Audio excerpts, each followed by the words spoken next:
నమస్తే SR7 TV news కి స్వాగతం. బుచ్చినాయుడు కండ్రింగ ప్రాథమిక ఆరోగ్య కేంద్రంలో ముందస్తు పరీక్షలతో అసంక్రమిత వ్యాధులు దూరం.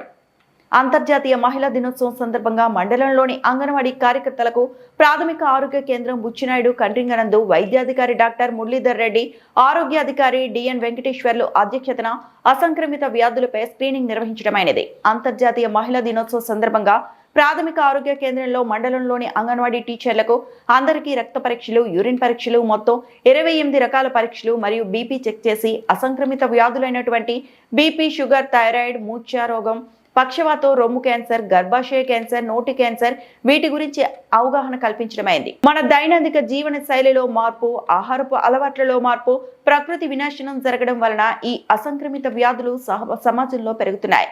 కాబట్టి ప్రతి ఒక్కరూ శారీరక శ్రమను అలవర్చుకోవాలి, వ్యాయామం చేయాలి, మానసిక ప్రశాంతత కోసం ధ్యానం అలవర్చుకోవాలి, ఆహారపు అలవాట్లు మార్చుకొని పద్ధతి ప్రకారం ఆహారం తీసుకోవడం, పుష్టికరమైన ఆహారం తీసుకోవడం, ఉప్పు, నూనె, మైదా వీటిని తగ్గించి వాడటం, చెట్లను విరివిగా నాటడం, ప్లాస్టిక్ వాడకాన్ని పూర్తిగా నిషేధించడం, పాన్ పరాగ్, గుట్కాలు, పొగాకు నమలడం, ధూమపానం, మద్యపానం చేయకుండా ఉండడం మొదలైన మంచి అలవాట్లతో ఈ అసంక్రమిత వ్యాధులను దూరం చేసుకోవచ్చు. ఈ కార్యక్రమంలో వైద్య సిబ్బంది, అంగన్వాడీ సిబ్బంది పాల్గొన్నారు. SR7 TV news channel B Ramachandraiah.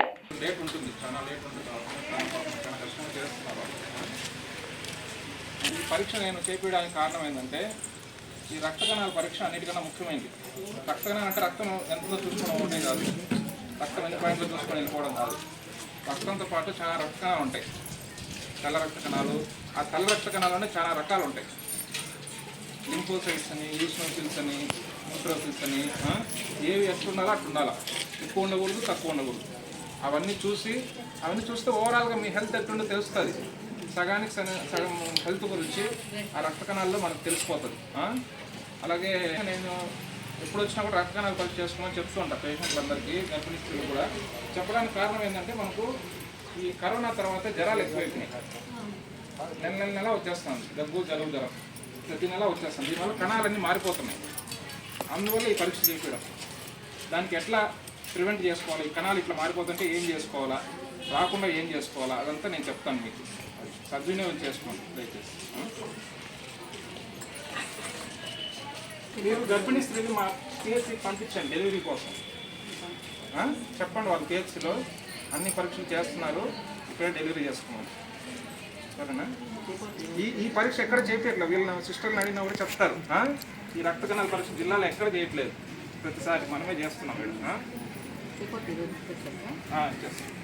చేసి నేను మీ అందరికి చెప్పే మన గవర్నమెంట్ ఇంటర్నేషనల్ ఉమెన్స్ డే సందర్భంగా మీకు అందరికి కూడా ఈ టెస్టులన్నీ, కాంప్రహెన్సివ్ హెల్త్ కేర్ అనే టెస్టులన్నీ కూడా చేయమని మన గవర్నమెంట్ ఆర్డర్స్.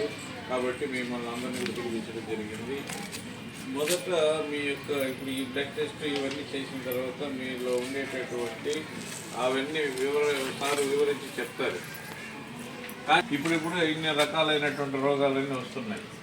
దాంట్లో ముఖ్యంగా అసంక్రమిత వ్యాధులు అంటే, సంక్రమిత వ్యాధులు అంటే ఇప్పుడు వైరల్ ఫీవర్స్ ఉంటాయి, మలేరియా ఉంటుంది, టీబీ ఉంటుంది, లెప్రసీ ఉంటుంది. అవన్నీ ఒకరి నుండి ఒకరికి వ్యాపించుతాయి. Communicable diseases, non communicable diseases అనేది ఉన్నాయి. అవి మనతో వచ్చి మనతోనే అంతమైపోతుంది, మన నుండి ఇంకొకరికి వ్యాపించకూడదు.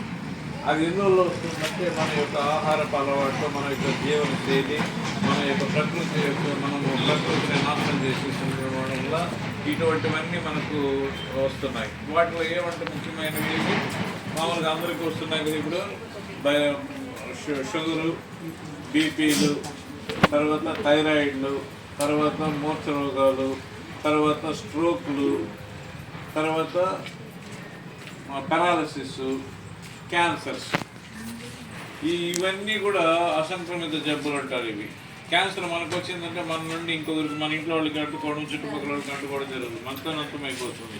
అదేవిధంగా థైరాయిడ్ వచ్చిందంటే కూడా మనతో అంతమైపోతుంది. పెరాలసిస్ వచ్చినా అంతే, స్ట్రోక్ వచ్చినా అంతే, బీపీలు వచ్చినా, షుగర్లు వచ్చినా మన. కాకపోతే తల్లి వారసత్వం, తండ్రి వారసత్వం అనేది బీపీ, షుగర్లు కొద్దిమందికి వస్తుంది, అందరికీ రాదు. దీంట్లో ఇవన్నీ ఎందుకు వస్తున్నాయి? ఇప్పుడు ఇంతకుముందు లేనటువంటి జబ్బులను ఇప్పుడు ఎందుకు వస్తున్నాయంటే, ఇంతకుముందు ప్రతిదానికి మనము శారీరక శ్రమ పడేవాళ్ళము, ఎండలో ఎక్కువ తిరిగేవాళ్ళము, ఎండలో తిరిగేదాని వల్ల మనకు డి విటమిన్ అనేది పుష్కలంగా లభించేది. దాని ద్వారా ఇమ్యూనిటీ పవర్ పెరుగుతూ ఉండింది, మనకు జబ్బులు అనేది రాకుండా ఉన్నాయి.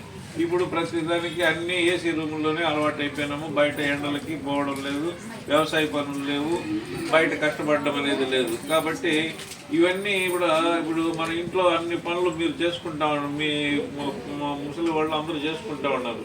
ఏమి ఇల్లు ఊడ్చుకోవడము, కళ్ళాపు చల్లుకోవడము, పిండి రుబ్బుకోవడము, బట్టలు ఉతుక్కోవడము, నీళ్లు చేదుకోవడము, లేదంటే దూరం నుండి తీసుకుని వచ్చి బోర్లు కొట్టి తీసుకుని వచ్చి పోసుకోవడము, ఇవన్నీ చేస్తూ ఉన్నారు. ఇప్పుడు అవన్నీ లేవు కదా, బట్టలన్నీ మిషన్లు ఉతికేస్తాయి. నీళ్లు కావాలంటే ట్యాప్ తిప్పినామంటే నీళ్లు వచ్చేస్తుంది.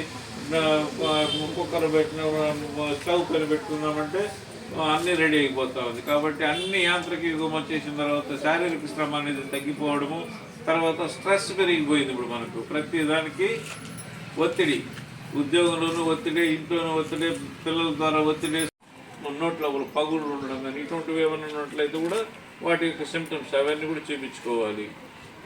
సర్వైకల్ క్యాన్సర్లు ఏముంటుంది, ఎక్కువ బ్లీడింగ్ అవడము, లేదంటే వైట్ కావడము, లేదంటే స్మెల్ రావడము, లేదంటే ముట్టు నిలిచిపోయిన తర్వాత కూడా అప్పుడప్పుడు బ్లీడింగ్ అవడము, ఇటువంటివన్నీ కూడా లోపల పుండ్లు ఏర్పడము, ఇటువంటివన్నీ కూడా సర్వైకల్ క్యాన్సర్కి సిమ్టమ్స్.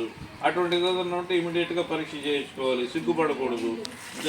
సిగ్గుపడకూడదు, భయపడకూడదు. వెంటనే డాక్టర్ దగ్గరికి వెళ్ళి పరీక్షలు చేయించుకుంటే వాటిని స్టార్టింగ్ స్టేజ్లో గుర్తుంచుకున్నట్టయితే వాటికి ట్రీట్మెంట్ ఉంటుంది. ఆ ట్రీట్మెంట్ ప్రకారం చేసుకుంటే తగ్గుతుంది.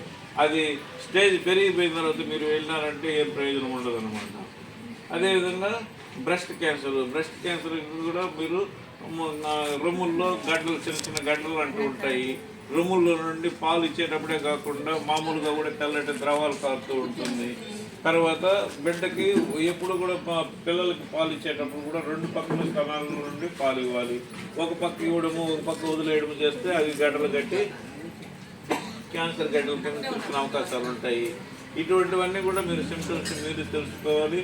మనము ఎట్లా డిపార్ట్మెంట్లో ఉన్నాం కాబట్టి, పబ్లిక్కి ఉన్నాం కాబట్టి పబ్లిక్ కూడా విషయాలు చెప్పాలి. గీటింగ్లు అప్పుడప్పుడు పెట్టుకోండి. పేరెంట్స్ మీటింగ్ కానీ, అడోలసెంట్ మీటింగ్ కానీ, లేదంటే డ్వాక్రా మీటింగ్లు మీ విలేజ్లో జరుగుతూ ఉంటుంది. వాళ్ళకి అవేర్నెస్ ఇవ్వండి. వాళ్ళకి అవేర్నెస్ ఇచ్చినారంటే పబ్లిక్లో ఇవన్నీ లేకుండా ఉన్నట్లయితే మనకు ఈ క్యాన్సర్స్ ఎక్కువ లేకుండా అనేది ఉంటుంది. ఇప్పుడు మీరు చేసుకున్నట్టుగానే మిగతా ఆయాలకు కూడా చేస్తారు. వాళ్ళు కూడా వచ్చి చేయించుకోమనండి. సార్ దగ్గర మళ్ళీ చూపించుకుంటే రిపోర్ట్ చూపించుకుంటే ఎవరికి ఏమేమి ఉన్నాయి, వాళ్ళు ఎట్లాంటి ఆహారం తీసుకోవాలి, ఎలాంటి జీవనశైలిని మార్చుకోవాలనేది సార్ చెప్తారు. దాని ప్రకారం మీరు మార్చుకున్నారంటే ఆడికి కంట్రోల్ అవుతుంది. మార్చుకోకుండా అలాగే ఉన్నారంటే ఇంకా ఎక్కువ అయ్యే అవకాశాలు ఉంటుంది. కాబట్టి ఈ నాన్ కమ్యూనికబుల్ డిజీజ్ మాత్రం చాలా జాగ్రత్తగా ఉండాలి.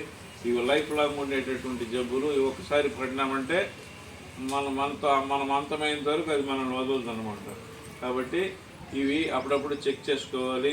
ఇప్పుడు స్క్రీనింగ్ మనకు ఆల్రెడీ గవర్నమెంట్ ద్వారా ఒక స్క్రీనింగ్ జరిగింది. తర్వాత టాటా వాళ్ళు ఒక స్క్రీనింగ్ మళ్ళీ జరుపుతున్నారు.